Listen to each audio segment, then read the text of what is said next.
जय भोले की दोस्तों, the incredible vlogger and explorer channel पर आपका स्वागत है। दोस्तों, आज हम बात करेंगे हरतालिका तीज की। साल में एक बार हरतालिका तीज का व्रत सुहागनें रखती हैं। सुहागनें तीज का व्रत सूर्य उदय से शुरू कर और अगले दिन सूर्य उदय तक समाप्त करती हैं। यह व्रत हर साल भादो माह की शुक्ल पक्ष की तृतीया को रखा जाता है। व्रत को रखने के पीछे मान्यता यह है कि भगवान शिव को पति के रूप में पाने के लिए मां पार्वती ने यह व्रत किया था।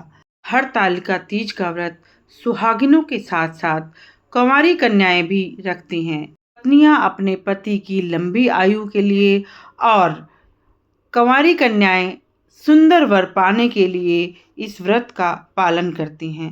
पुराणों के अनुसार इस व्रत को देवी पार्वती ने शिव जी के वर के रूप में पाने को किया था। इस दिन पूजा अर्चना के साथ मां पार्वती की कथा भी सुनी जाती है। इस दिन शिव पार्वती के साथ गणेश जी की पूजा अर्चना भी करनी चाहिए।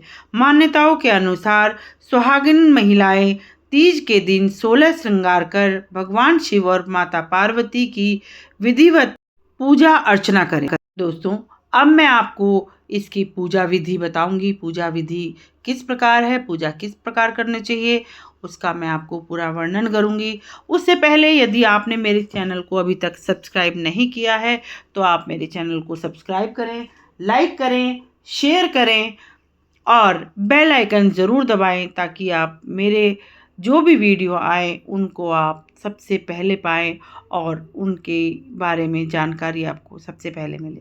तो दोस्तों, शुरू करते हैं हरतालिका तीज के पूजन विधि। तीज के दिन सुबह उठकर स्नान करें, चौकी व कलश स्थापित करें। भगवान शिव के साथ माता पार्वती, गणेश, नंदी सहित सपरिवार प्रतिमा स्थापित करें। शिवलिंग पर गंगाजल, बेलपत्र, दूध, धतूरा, भांग, मलयागिरी, चंदन व अक्षत चढ़ाएं। प्रभु को चंदन का तिलक लगाएं, फूलों की माला अर्पित करें। हरतालिका तीज की कथा सुनें, धूप दीप से शिव परिवार की आरती करें।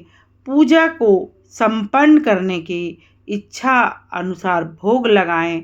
अंत में क्षमा मांगे, फिर परिवारजनों को प्रसाद बांटें। सुहागनों और कुंवारी कन्याओं के अलावा पुरुष शिवजी को प्रसन्न करने के लिए इस व्रत को करते हैं। इस व्रत के एक बार कर लेने के बाद इसे कभी छोड़ा नहीं जाता। इस व्रत का उद्यापन नहीं किया जाता। इस व्रत को दान कर दिया जाता है, अर्थात व्रत छोड़ने वाला अपने बदले में किसी और को यह व्रत रखवाने लगे। यह इस व्रत की विशेषता है। व्रत रखने वाला पूरे दिन व्रत रखे और जल तक ग्रहण न करे। संध्या काल अथवा रात्रि प्रारंभ होने पर विधि विधान सहित शिव पार्वती की पूजा करें। उन्हें पकवान, पूड़ी, फल एवं दूध की बनी मिठाई अर्पित करें। पार्वती जी को कोई 5 फल अर्पित करें। इसके बाद व्रत की कथा सुने। कथा सुनने के बाद शिव जी को धोती गमछा चढ़ाएं। पार्वती जी को एक सुहागन पिटारी तथा 11 मिठाइयाँ चढ़ाएं। शिव जी का चढ़ावा किसी ब्राह्मण को दान दें तथा पार्वती जी का चढ़ावा किसी ब्राह्मणी या कुमारी कन्या को दान कर दें। 1 रुपया तथा 11 मिठाई अपनी सास को देकर उनके चरण स्पर्श करें, उनका आशीष ग्रहण करें। रात्रि के तीसरे पहर पुनः जागकर शिव पार्वती की आरती उतारें। रात्रि में भगवान के चरणों में शयन करें। दूसरे दिन एक ब्राह्मण और ब्राह्मणी को भोजन करवाकर दक्षिणा देकर स्वयं भोजन करें। शिव पार्वती की प्रतिमा को किसी नदी या स्वच्छ जलाशय में विसर्जित करें। हरतालिका व्रत की रात्रि को जागरण करने का विशेष पुण्य फल मिलता है। दोस्तों, इस प्रकार विधि विधान से आप भगवान शंकर और मां पार्वती की पूजा करें और उन्हें प्रसन्न करें। इसके बाद हम कथा का श्रवण करेंगे। आप एकचित्त होकर, ध्यान मग्न होकर और भक्ति भाव से इस कथा का श्रवण करें।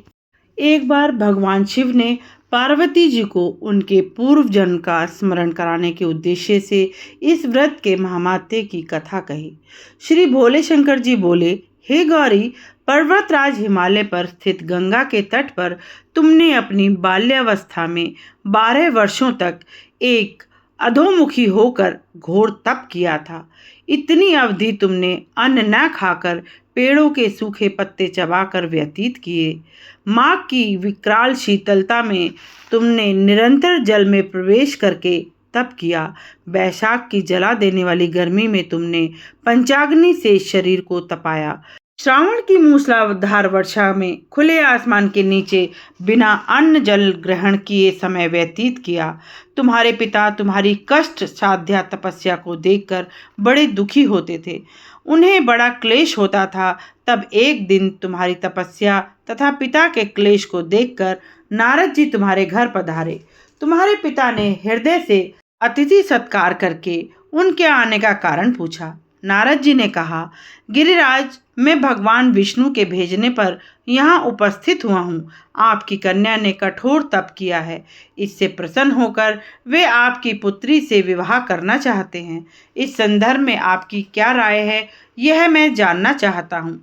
नारद जी की बात सुनकर गिरिराज गदगद हो उठे। उनके तो जैसे सारे क्लेश दूर हो गए। प्रसन्नचित होकर बोले, श्रीमान, यदि स्वयं विष्णु मेरी कन्या से विवाह करना चाहते हैं तो भला मुझे क्या आपत्ति हो सकती है। वे तो साक्षात ब्रह्म हैं। हे महर्षि, यह तो हर पिता की इच्छा होती है कि उसकी पुत्री सुख संपदा से युक्त पति के घर में लक्ष्मी बने। पिता की सार्थकता इसी में है कि पति के घर जाकर उसकी पुत्री पिता के घर से अधिक सुखी रहे। तुम्हारे पिता की स्वीकृति पाकर नारद जी विष्णु के पास गए और उनसे तुम्हारे विवाह के लिए निश्चित होने का समाचार सुनाया। मगर इस विवाह संबंध की बात जब तुम्हारे कान में पड़ी, तुम्हारे दुख का ठिकाना न रहा। तुम्हारी एक सखी ने तुम्हारी इस मानसिक दशा को समझ लिया और उसने तुमसे विक्षिप्तता का कारण जानना चाहा। तब तुमने बताया, मैंने सच्चे हृदय से भगवान शिव शंकर का वरण किया है, किंतु मेरे पिता ने मेरा विवाह विष्णु जी से निश्चित कर दिया। मैं विचित्र धर्म संकट में हूँ। अब क्या करूँ? प्राण छोड़ देने के अतिरिक्त अब कोई उपाय शेष नहीं बचा है। तुम्हारी सखी बड़ी ही समझदार और सूझबूझ वाली थी। उसने कहा, सखी, प्राण त्यागने का इसमें कोई कारण नहीं है। संकट के मौके पर धैर्य से काम लेना चाहिए। नारी के जीवन की सार्थकता इसी में है कि पति रूप में हृदय से जिसको एक बार स्वीकार कर लिया, जीवन पर्यंत उसी से निर्वाह करे। सच्ची आस्था और एक निष्ठा के समक्ष तो ईश्वर को भी समर्पण करना पड़ता है। मैं तुम्हें घोर जंगल में ले चलती हूँ, जो साधना स्थली भी हो और जहाँ तुम्हारे पिता तुम्हें खोज न पाएं। वहाँ तुम साधना में लीन हो जाना। मुझे विश्वास है कि ईश्वर अवश्य ही तुम्हारी सहायता करेंगे। तुमने ऐसा ही किया। तुम्हारे पिता तुम्हें घर पर न पाकर बड़े दुखी और चिंतित हुए। वे सोचने लगे कि तुम जाने कहाँ चली गई हो। मैं विष्णु जी से उसका विवाह करने का प्रण कर चुका हूँ। यदि भगवान विष्णु बारात लेकर आ गए और कन्या घर पर न हुई तो बड़ा अपमान होगा। मैं कहीं मुंह दिखाने के योग्य नहीं रहूँगा। यही सोचकर गिरिराज ने जोर जोर से तुम्हारी खोज शुरू कर दी। इधर तुम्हारी खोज होती रही और उधर तुम अपनी सखी के साथ नदी के तट पर एक गुफा में मेरी आराधना में लीन थी। भादो माह शुक्ल तृतीया को हस्त नक्षत्र था। उस दिन तुमने रेत के शिवलिंग का निर्माण करके व्रत किया। रात भर मेरी स्तुति के गीत गाकर जागी। तुम्हारी इस कष्ट साध्य तपस्या के प्रभाव से मेरा आसन डोलने लगा। मेरी समाधि टूट गई। मैं तुरंत तुम्हारे सामने जा पहुंचा और तुम्हारी तपस्या से प्रसन्न होकर तुमसे वर मांगने को कहा। तब अपनी तपस्या के फलस्वरूप मुझे अपने समक्ष पाकर तुमने कहा, मैं हृदय से आपको पति के रूप में वरण कर चुकी हूँ। यदि आप सचमुच मेरी तपस्या से प्रसन्न हो तो आप मुझे अपनी अर्धांगिनी के रूप में स्वीकार कर लीजिए। तब मैं तथास्तु कहकर कैलाश पर्वत पर लौट आया। प्रातः होते ही तुमने पूजा की समस्त सामग्री को नदी में प्रवाहित करके अपनी सहेली सहित व्रत का पालना किया। उसी समय अपने मित्र बंधु व दरबारियों सहित गिरिराज तुम्हें खोजते खोजते वहां आ पहुंचे और तुम्हारी इस कष्ट साध्य तपस्या का कारण तथा उद्देश्य पूछा। उस समय तुम्हारी दशा को देखकर गिरिराज अत्यंत दुखी हुए और पीड़ा के कारण उनकी आंखों में आंसू उमड़ आए। तुमने उनके आंसू पोंछते हुए विनम्र स्वर में कहा, पिताजी, मैंने अपने जीवन का अधिकांश समय कठोर तपस्या में बिताया है। मेरी इस तपस्या का उद्देश्य केवल यही था कि मैं महादेव को पति के रूप में पाना चाहती थी। आज मैं अपनी तपस्या की कसौटी पर खरी उतर चुकी हूँ। आप क्योंकि विष्णु जी से मेरा विवाह करने का निर्णय ले चुके थे, इसलिए मैं अपने आराध्य की खोज में घर छोड़कर चली आई। अब मैं आपके साथ इसी शर्त पर जाऊंगी कि आप मेरा विवाह विष्णु जी से न करके महादेव जी से करेंगे। गिरिराज जी मान गए और तुम्हें घर ले आए।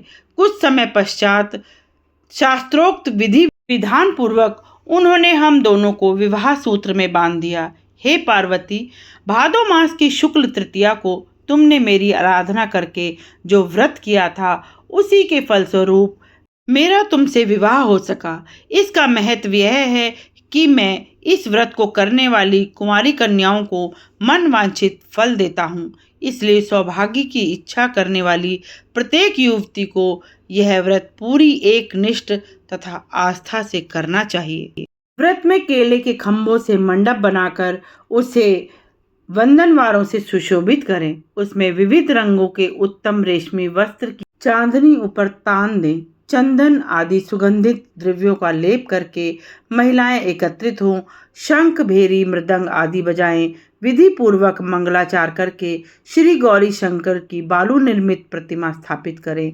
फिर भगवान शिव पार्वती जी का गंध, धूप, पुष्प आदि से विधि पूर्वक पूजन करें। अनेक नैवेद्यों का भोग लगाएं और रात्रि को जागरण करें। नारियल, सुपारी, जंबारी, नींबू, लौंग, अनार, नारंगी आदि ऋतु फलों द्वारा फूलों को एकत्रित करके धूप दीप आदि से पूजन करके कहें, हे कल्याण स्वरूपा, हे शिव, हे मंगल रूप शिव, हे मंगल रूप महेश्वरी, हे शिवे, सब कामनाओं को देने वाली कल्याण रूप तुम्हें नमस्कार है। कल्याण स्वरूपा माता पार्वती, हम तुम्हें नमस्कार करते हैं। भगवान शंकर जी को सदैव नमस्कार करते हैं। हे ब्रह्म रूपिणी जगत का पालन करने वाली माँ, आपको नमस्कार है। हे सिंह वाहिनी, मैं सांसारिक भय से व्याकुल, तुम मेरी रक्षा करो। हे महेश्वरी, मैंने अपनी अभिलाषा से आपका पूजन किया है। हे पार्वती माता, आप मेरे ऊपर प्रसन्न होकर मुझे सुख और सौभाग्य प्रदान कीजिए। इस प्रकार के शब्दों द्वारा उमा सहित शंकर की पूजा करें। विधि पूर्वक कथा सुनकर गौ, वस्त्र, आभूषण आदि ब्राह्मणों को दान करें। इस प्रकार से व्रत करने वाले के सब पाप नष्ट हो जाते हैं। जैसा कि मैंने आपको पहले बताया था कि इस व्रत को एक बार अगर शुरू कर लें तो इसको छोड़ा नहीं जाता। इसे आप दान कर सकते हैं। इस व्रत का उद्यापन नहीं किया जाता, इसे आप केवल दान कर सकते हैं। इस व्रत को छोड़ने वाला अपने बदले में किसी और को यह व्रत रखवाने लगे। जैसे यदि सास व्रत रखना छोड़ दे तो यह व्रत वह अपनी बहू को दान कर दे ताकि वह इस परंपरा को आगे चलाए। तो दोस्तों, इस प्रकार विधि विधान से आप पूजा करें और अपने मनोवांछित फल पाएं, अपनी मनोवांछित इच्छा पूरी करें। भगवान शिव, माता पार्वती, गणेश जी आपकी सभी मनोकामनाएं पूर्ण करें।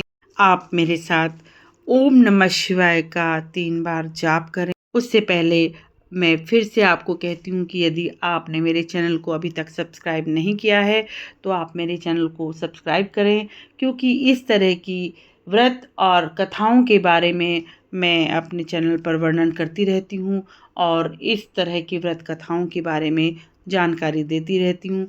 आपको ये जानकारियाँ कैसी लगती हैं, आप मुझे कमेंट बॉक्स में ज़रूर लिखें।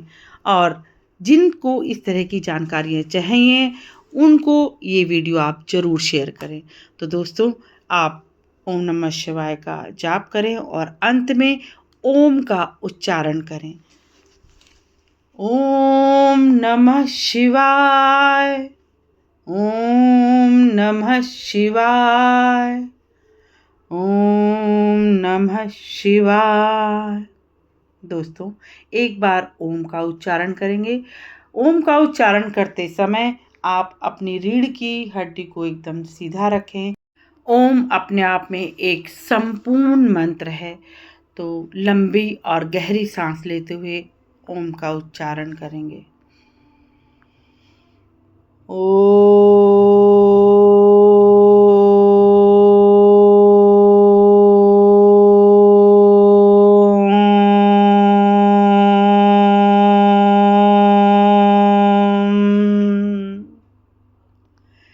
जय भोले की दोस्तों।